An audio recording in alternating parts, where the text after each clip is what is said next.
പത്തനംതിട്ട പന്തളത്ത് 50 പവൻ സ്വർണം കവർന്ന കേസിൽ 2 പ്രതികൾ തമിഴ്നാട്ടിൽ പിടിയിലായി. കേസിൽ കൂടുതൽ പ്രതികൾക്കായി അന്വേഷണം തുടരുന്നു. ജനുവരി 29-നാണ് പ്രവാസി ദമ്പതികളുടെ വീട്ടിൽ നിന്ന് 50 പവൻ കവർന്നത്. വിവരങ്ങളുമായി പത്തനംതിട്ടയിൽ നിന്ന് ഷിജോ കുര്യൻ ചേരുന്നു. ഷിജോ കുര്യൻ, എന്തൊക്കെയാണ് ഈ വാർത്തയുടെ വിശദാംശങ്ങൾ?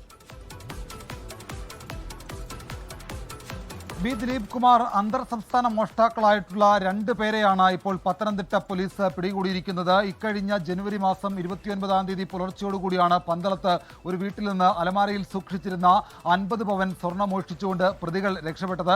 അതിനു പിന്നാലെ പന്തളം പോലീസും സ്പെഷ്യൽ ബ്രാഞ്ചുമെല്ലാം ഈ പ്രതികൾക്ക് വേണ്ടിയുള്ള സംസ്ഥാന വ്യാപകമായിട്ടുള്ള പരിശോധന നടത്തി വരികയായിരുന്നു. ഇതിനകത്താണ് ഇപ്പോൾ തമിഴ്നാട്ടിലെ തിരുനെൽവേലിയിൽ നിന്ന് 2 പ്രതികൾ പിടിയിലായിട്ടുള്ളത്. ഇസക്കി രമേശ്, ഗണേഷ് എന്ന് പറയുന്ന 2 പ്രതികളെ ഇപ്പോൾ പന്തളം പോലീസ് സ്റ്റേഷനിലേക്ക് എത്തിച്ചിട്ടുണ്ട്. അല്പസമയത്തിനകം ഇത് സംബന്ധിച്ചുള്ള ഒരു പ്രതികരണം പന്തളം ഡിവൈഎസ്പിയുടെ ഭാഗത്ത് നിന്ന് ഉണ്ടാകും. 29-ാം തീയതി പുലർച്ചയോടുകൂടി പ്രവാസിയായിരുന്ന ദമ്പതികളുടെ വീട്ടിലെ അലമാരയിൽ സൂക്ഷിച്ചിരുന്ന 50 പവൻ സ്വർണ്ണമാണ് മോഷ്ടിച്ചത്. ഈ വീട്ടിൽ ആരും തന്നെ ഉണ്ടായിരുന്നില്ല. പ്രവാസിയായിട്ടുള്ള ആളുടെ അമ്മ രാവിലെ പുലർച്ചെ മുതൽ വൈകിട്ട് വരെ ആ വീട്ടിലുണ്ടാവുകയും രാത്രിയാകുമ്പോഴത്തേക്കും മറ്റൊരു മകന്റെ വീട്ടിലേക്ക് പോവുകയാണ് ചെയ്തിരുന്നത്. പക്ഷേ ഈ വീട്ടിൽ ഈ സ്വർണ്ണം സൂക്ഷിച്ചിരുന്നത് അറിഞ്ഞു വന്ന മോഷ്ടാക്കൾ രാത്രിയോടുകൂടി സ്വർണ്ണം മോഷ്ടിച്ചുകൊണ്ട് അവിടുന്ന് കടന്നു കളയുകയായിരുന്നു. അതിനിപ്പുറത്തേക്കാണ് 10-ാം നാൾ ഈ 2 പ്രതികളെയും പോലീസ് പിടികൂടിയിരിക്കുന്നത്. 2 പ്രതികളെ ഇന്ന് രാവിലെയോടുകൂടി പന്തളം പോലീസ് സ്റ്റേഷനിലേക്ക് എത്തിച്ചിട്ടുണ്ട്. ഇവർ അന്തർ സംസ്ഥാന മോഷ്ടാക്കളാണ്.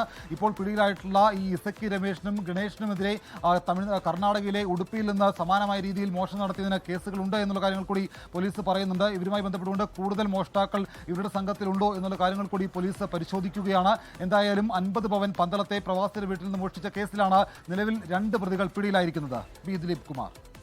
പത്തനംതിട്ട ജില്ലയിലെ പന്തളത്ത് 50 പവൻ സ്വർണം കവർന്ന കേസിൽ 2 പ്രതികൾ തമിഴ്നാട്ടിൽ പിടിയിലായിരിക്കുന്നു. തിരുനെൽവേലിയിൽ നിന്നാണ് ഇവർ പിടിയിലായത്. പ്രവാസി ദമ്പതികളുടെ വീട്ടിൽ നിന്നാണ് 50 പവൻ സ്വർണം ഇവർ കവർന്നത്. വിവരങ്ങൾ നൽകിയത് പത്തനംതിട്ടയിൽ നിന്ന് ഷിജോ കുര്യൻ. ലോകത്തെവിടെയായാലും ഏത് സമയത്തും 24 വാർത്തകളും ഓഗ്മെന്റഡ് റിയാലിറ്റി പാക്കേജുകളും എക്സ്പ്ലെയിനറുകളും വിശദമായി കാണാൻ ഞങ്ങളുടെ യൂട്യൂബ് ചാനൽ നിങ്ങൾക്ക് സബ്സ്ക്രൈബ് ചെയ്യാം.